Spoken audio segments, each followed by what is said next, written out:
కార్యక్రమం అందరికీ కూడా తెలిసిందే.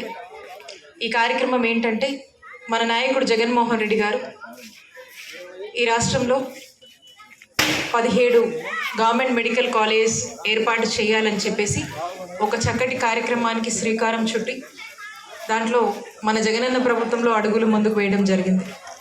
అందులో మనం ఒక 5 ప్రారంభించుకున్నాము. ఇంకో 2కి కొన్ని సీట్లు 50 సీట్లు చొప్పున రావడం జరిగింది. ఇంకా కొన్నిటికి ఈ కూటమి ప్రభుత్వం కొంచెం కృషి చేస్తుంటే అవి కూడా వచ్చాయి.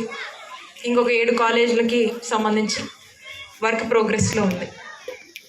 మరి మనం ఇంత ఒక 8,500 కోట్లతో ఈ ఇన్ఫ్రాస్ట్రక్చర్ లే చేసి కొంత డెవలప్మెంట్స్ మనం చేస్తున్నాము. మరి ఈ కూటమి ప్రభుత్వం చంద్రబాబు నాయుడు గారి డైరెక్షన్లో ఇక ఇన్కంప్లీట్ వర్క్స్ ఏవి కూడా కంప్లీట్ చేయాలని కానీ, జగన్మోహన్ రెడ్డి గారు ఏదైతే ఒక ఆలోచన చేశారో ప్రతి జిల్లాకు ఒక పెద్ద ఆసుపత్రి ఉండాలని చెప్పి ఆలోచనని పూర్తిగా కూడా పక్కకు పెట్టేసి వాటిని అమ్మేటువంటి ఒక ప్రయత్నం చేస్తూ మరి పీపీపీ అని చెప్పి ప్రైవేటైజేషన్ అని చెప్పి అడుగులు ముందుకు వేసి పేదవాడి ప్రాణంతో ఆడుకోబోతా ఉంది. దీని వద్దు, ఇది తప్పు.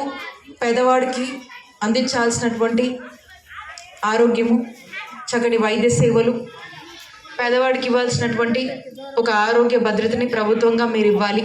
దీన్ని ప్రైవేటైజేషన్ చేయొద్దు అని చెప్పి మనమంతా కూడా దీనికోసం పోరాడాల్సినటువంటి డాక్టర్ విద్య చదివేటువంటి విద్యార్థులను కూడా ఈ యొక్క చదువులకు దూరం చేస్తూ కోట్లుగా ఫీజులు పెంచుతూ ప్రైవేట్ వారి చేతిలో పెట్టి మరి ఒక అందని ఆశగా ఇక సామాన్య మధ్యతరగతి కుటుంబాలకు డాక్టర్ చదువులంటే ఈ రాష్ట్రంలో అయ్యే పని కాదన్నటువంటి విధంగా మరి ప్రైవేటైజేషన్లో ముందుకు వెళ్తున్నటువంటి పరిస్థితిని కూడా మనము అడ్డుకునేటువంటి ప్రయత్నం చేస్తూ వైఎస్ఆర్ కాంగ్రెస్ పార్టీ పెద్ద ఎత్తున కూడా ఈ ప్రొటెస్ట్ని తెలియజేస్తూ ఒక ప్రొటెస్ట్ చేస్తూ మరి దీంట్లో భాగంగా గ్రామాన రాష్ట్ర వ్యాప్తంగా 1,00,00,000 సంతకాల సేకరణ అనేటువంటి ఒక కార్యక్రమానికి శ్రీకారం చుట్టింది.